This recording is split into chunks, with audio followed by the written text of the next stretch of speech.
Keyboard. Stand tu dekat rumah kena tinggal dalam kereta lah. Oh, keluar masuk. Tinggal. Kita pun dah patap dah ni. Tu kedai aksesori dah buka, mesti dia ada jual yang Sedap saya nak biar tinggi tu untuk nanti kuliah kan. Kuliah masjid sebab yang dia punya tu kabel dan kat rumah ya. apa tu? Kabel.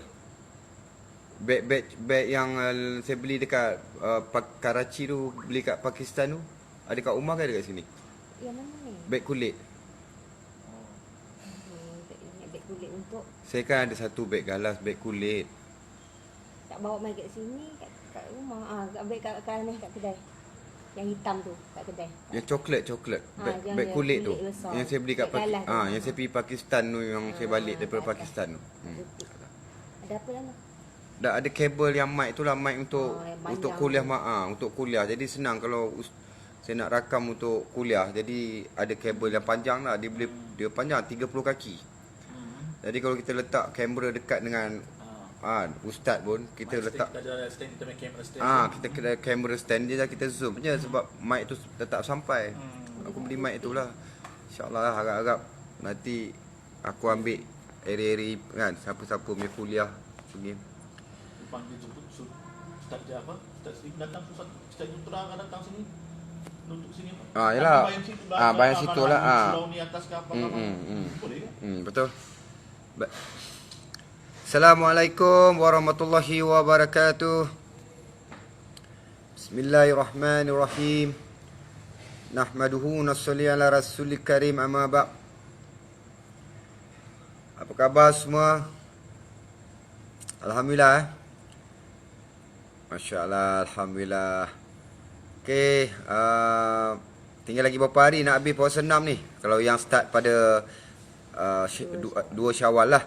Kan, kalau yang start lambat tu tak apa. Syawal ni tak habis lagi, boleh usahakan untuk habiskan puasa 6. Kerana puasa 6 ni Allah hadirkan dia punya ganjaran setahun seolah kita berpuasa sepanjang 1 tahun. Alhamdulillah kedai dah buka dah. Kedai dah buka azan hudat. Oh ya, susah panjang sangat. Dah buka. Okey, nak kongsi sedikit. Okey, satu perkara yang hari ni saya rasa kadang-kadang kena tegur juga perkara ni. Kan? Tegur untuk diri sendiri juga, bukan untuk orang lain. Yang ni kepada YouTuber, kepada blogger, kepada siapa-siapalah yang suka nak share-sharekan perkara-perkara ni. Janganlah letak tajuk lebih kuah daripada sudu. Macam nak menaguk di air yang keruh. Ceritanya tak ada apa-apa pun. Ceritanya lebih kepada kebaikan. Tetapi tajuk dia tu, ya Allah, kadang-kadang takut. Kan? Takut. Kita ni bukan nak sebarkan keburukan. Kita nak sebarkan kebaikan. Jadi letakkan tajuk yang baik-baik. Supaya masuk kepada fikir jadi baik. Dan benda tu masuk dalam hati menjadi baik. Dan kebaikan juga akan tersebar. Ini ceritanya, cerita untuk kebaikan. Tapi tajuk dia menggerunkan. Gerun sangat tengok baca tajuk. Lebih sangat tajuk dia. Jadi sama-samalah kita kalau nak share, nak tarikkan viewer, nak tarikkan followers, nak suruh orang subscribe kita punya page apa semua. Tak perlu nak letak tajuk-tajuk yang melampau-lampau sangat kan. Kita ni di zaman fitnah. Bila letak tajuk yang berlebih-lebihan, takut fitnah. Bila fitnah, kita dah sebarkan perkara ni dan secara tak langsung masuk dalam fikir orang, fikir yang membaca, fikir yang tak baik, masuk pula ke dalam hati. Kemudian perkara-perkara yang tak baik juga akan tersebar. Jadi perkara-perkara ni lah kalau boleh kita nak elakkan. Boleh? InsyaAllah takut tengok baca tajuk. Aduh kan. Dan lagi satu, saya harap menyerulah kepada yang ada di sini untuk letakkan nota-nota ataupun sharekan di IG, di FB kan. Benda-benda yang boleh menaikkan semangat semua orang. Boleh menyebarkan kebaikan. Kita kadang-kadang buat apa-apa post benda-benda ni bukan untuk orang lain, untuk diri sendiri. Kita tulis benda-benda ni untuk diri sendiri. Manalah tahu satu hari nanti kita down, kita nak cari siapalah yang boleh bagi semangat. Kita baca balik apa yang kita post, kita sharekan. Benda tu boleh menjadi semangat untuk kita. Dan kalau ada ustaz-ustaz ataupun majlis-majlis ilmu yang dikongsikan di dalam FB, di dalam IG, kita sharekan benda ni. Saya share kuliah-kuliah yang datang daripada sahabat-sahabat kuliah, para asatiza, para alim ulama. Tengok share lah sikit je. Tapi kalau benda-benda yang banyak pula share kan, ada yang share sampai berpuluh-puluh sampai beratus-ratus ribu pun ada share. Tapi benda-benda yang baik ni nak dapat 10 share pun susah kan. Ustaz bagi perkongsian di dalam FB, dalam IG ke apa ke semua, nak kongsikan perkara tu cukup susah. Kongsilah bukan untuk orang lain. Bukan kita nak kongsi tu nak menyatakan kita ni alim, kita ni soleh, tak. Kita kongsi tu untuk diri kita. Semoga kita boleh scroll balik nanti, kita tengok FB kita, kita tengok IG kita, apa yang kita share. Benda-benda yang baik dan boleh jadi baik, boleh jadi balik untuk sebagai peringatan. Contoh macam hari ni, saya tulis dekat dinding ni. Bukan untuk orang lain, tapi untuk kami dekat sini. Ni. Allah bagi rahmat, Allah bagi nikmat, Allah bagi rahmat, Allah bagi sedap, Allah maha baik kan. Benda-benda tu contohlah. Tapi bila kita dah ada FB, dah ada IG ni, tulis-tulis kita share kan. Benda tu. Duduk depan. Baca taklim, jangan duduk belakang orang baca taklim. Bila orang baca taklim, kena duduk depan orang baca taklim, jangan belakang. Siapa baca ni? Siapa pula? Okey, dan satu lagi. Jangan tutup kejap. Orang nak baca taklim, saya buka, saya tutup. Okey, satu lagi pesanan untuk saya dan semua yang ada kat sini. Hari ni kita dah lama tak dengar secara live majlis ilmu di masjid-masjid kan. Suasana ilmu kita dah lama tak rasa dekat masjid. Tapi bagaimana kita nak rasa suasana ilmu ni? Jangan kita tinggalkan majlis taklim wa taklum. Paling tidak 2 kali, pagi sekali, sebelum tidur sekali. Kita bacakan taklim, kita ceritakan kisah kisah-kisah para sahabat, kisah-kisah Nabi SAW, cerita-cerita tentang fadilat. Hidupkan majlis ilmu di rumah kita kan. Jangan kita hilangkan majlis ilmu ni.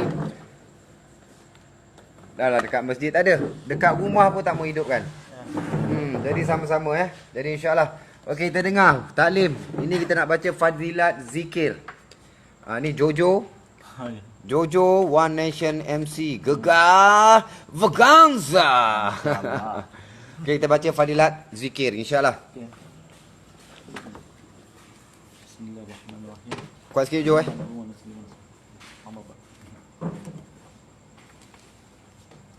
Hadis 11.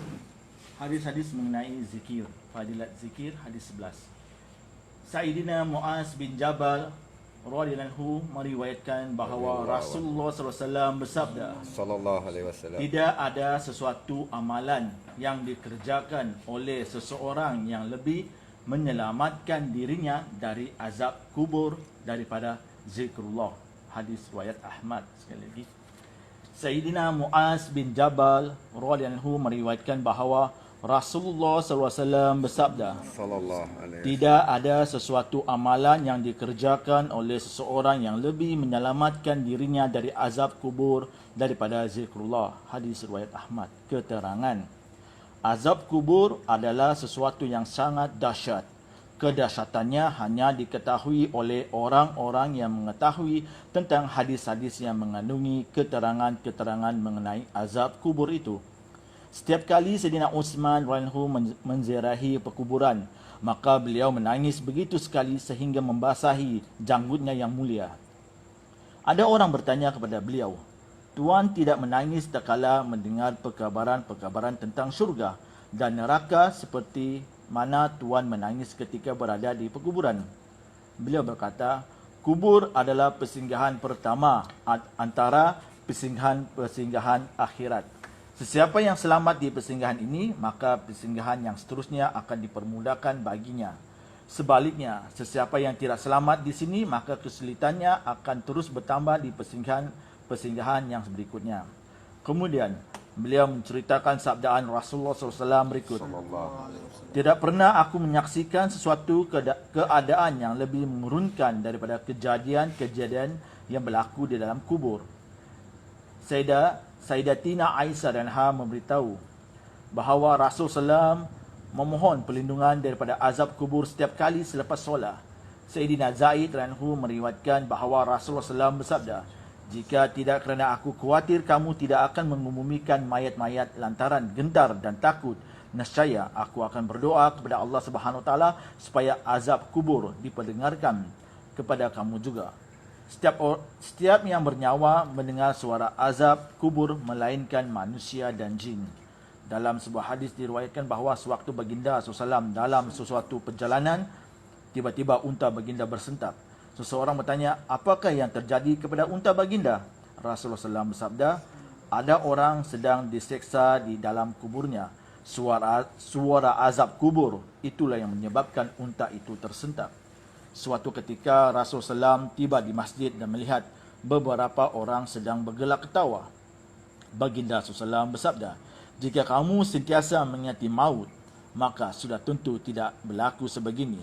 Tidak ada satu hari pun yang berlalu tanpa kubur mengatakan, 'Aku adalah tempat yang asing, tempat yang sunyi, aku adalah tempat ulat-ulat dan binatang.'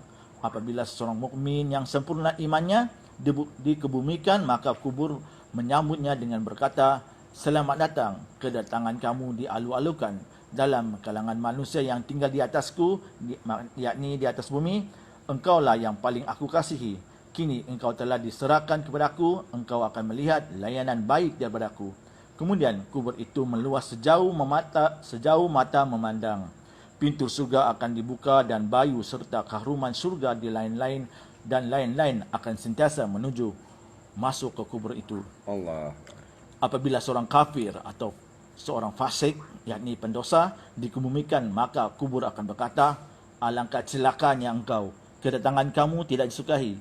Mengapa perlu engkau datang? Dalam kalangan manusia yang berjalan di atasku, engkaulah yang paling aku benci.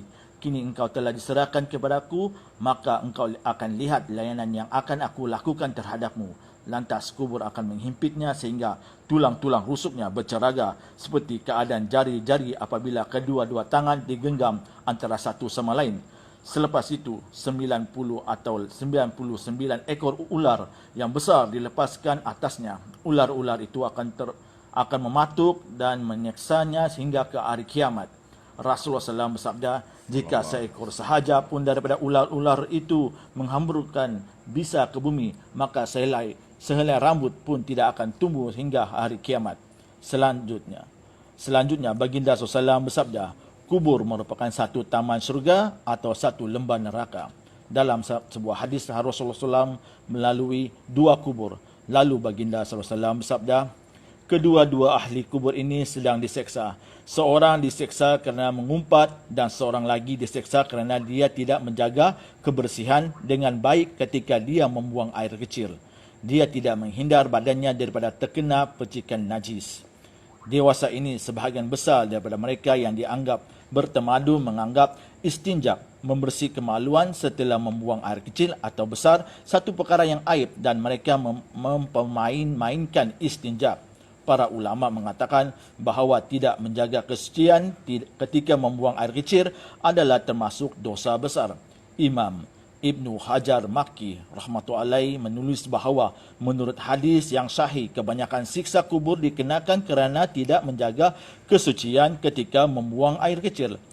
Adalah dinyatakan dalam sebuah hadis bahawa persoalan yang mula-mula sekali akan disoal di dalam kubur ialah mengenai istinjak. Kesimpulannya, siksa kubur adalah siksa yang sangat pedih dan berat sekali. Sebagaimana sesetengah maksiat menyebabkan seseorang mengalami siksa kubur, demikian juga sesetengah ibadat akan menyebabkan seseorang terselamat daripada siksa kubur. Seperti yang telah dinyatakan dalam beberapa hadis bahawa dengan membaca surah Al-Mulk pada setiap malam menyebabkan seseorang itu terpelihara daripada siksa kubur dan juga daripada azab neraka. Mengenai zikrullah yang boleh melindungi daripada azab kubur telah pun dijelaskan dalam hadis di atas. InsyaAllah. InsyaAllah. Semua apa kita dapat kita dengar, kita amalkan dan kita akan sampaikan. Kita sudahi dengan tasbih kifarah. Subhanallah bihamdihi, subhanallah bihamdika, asyhadu an la ilaha illa anta, astaghfiruka wa atubu ilaik. InsyaAllah. Ada adab istinja. Okey. Mana ni? Ini bukan kerja. Ini benda yang kan? Betul tak? Benda ni pakai ni dapat pahala. Niat untuk apa pakai ni? Bukan fashion. Niat nak hidupkan sunnah. Secara tak langsung, bila kita tutup kepala, dua tempat kita akan selesa. Pertama, waktu kita makan. Makan kena tutup kepala. Yang terbaik. Tapi kalau kita kadang-kadang tak pakai, kadang tak pakai, dah rugi. Yang kedua, waktu bila? Waktu kita nak buang air kecil besar, tutup. Janganlah mandi tu pakai. Itu dah bengong namanya. Kan? Jadi tolong lepas ni bukan arahan tau. Bukan arahan daripada aku. Kan? Jadi benda ni kena fikir. Ini adalah satu perintah yang sangat besar. Walaupun dia nampak kecil tapi fadilat dia besar. Tadi kita sebut bab istinja. Penting yang istinja ni. Kalau boleh lelaki kencing jangan berdiri. Kencing duduk. Sebaik-baiknya duduk seperti mana nak bersedia nak berperang. Macam nak? Bukan duduk macam bersila tu. Mencangkung. Duduk seperti bersedia nak berperang. Duduk ni beratkan kaki kita sebelah kiri. Kan? Ada ni kaki kanan kita duduk tapi melekat kan dia kaki kiri ni kasih buka sikit. Lepas tu kena kan? Bagi dia betul-betul. Sebab kalau kata ada rugi babe. Kadang-kadang tak sedar. Kan? Ambil wudu apa semua masih ada lagi najis-najis.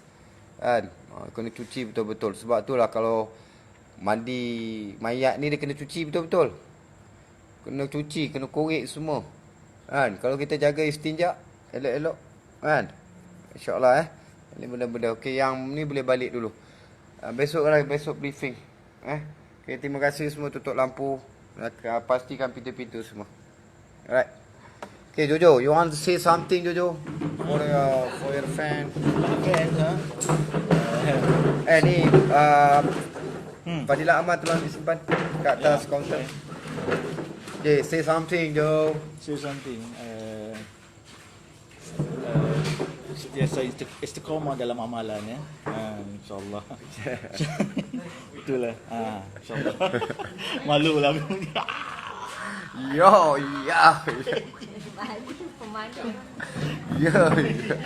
Jojo pemalu. Kalau rap atau pentas, show. Lampu ni tutup. Tu kerja lain. Kerja dia lain lah kan. Tapi masukkan dalam kereta ni, Wak. Masukkan dalam kereta tu, bang. Masukkan dulu.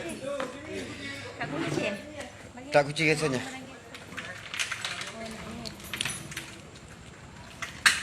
Tutup aurat juga akhlak. Ya betul tu, betul. Rugi. Tak pakai. Betul. Sentiasa pakai. Kita cuba usahakan untuk hidupkan sunnah. Sangat penting sebab daripada sunnah tu lah kita dapat didik akhlak kita. Daripada sunnah juga kita dapat tingkatkan adab dalam kehidupan kita. Jadi kalau kita tak amalkan perkara yang sekecil-kecil sunnah ni, jadi kita rugilah. Sangat-sangat rugi bila kita tak boleh nak hidupkan sekecil-kecil perkara dalam kehidupan kita. Sebenarnya dia memberi manfaat yang sangat tinggi, sangat banyak dalam kehidupan kita. Jadi insya-Allah. Alright. Okey, sekali lagi kita usaha untuk hidupkan majlis ilmu di rumah kita. Kita tak boleh dapat dah nak dengar buat masa sekarang ni, masih lagi dicutikan. Majlis ilmu di masjid-masjid di rumah Allah SWT dicutikan hari ni. Tapi macam mana kita nak dapat perkara ni kalau kita sendiri tak usahakan? Dan nak sampaikan majlis ilmu ni, tak semestinya kita ni ustaz, tak semestinya kita ni orang alim, kena ada ilmu, tak kita sebagai umat Nabi Muhammad sallallahu alaihi wasallam yang dikurniakan iman dan Islam, berhak dan berkelayakan untuk berkongsi ilmu, untuk kongsikan perkara-perkara yang dapat memberikan kualiti hidup kita. Jadi insya-Allah sama-sama kita tingkatkan perkara ni supaya hidup kita ni sentiasa teratur. Itulah kata dulu orang kata, rumahku syurgaku. Rumahku syurgaku. Kalau kita tak hidupkan majlis ilmu di rumah, tak hidupkan suasana agama di rumah, macam mana rumah kita nak jadi syurga? Jadi insya-Allah naik dulu. InsyaAllah ya. Kita hidupkan perkara ni, hidupkan majlis taklim. Paling-paling tidak pagi sekali, kalau petang sibuk, malam sebelum tidur, kita buatkan satu kisah untuk apa tadi? Allah cakap putihnya.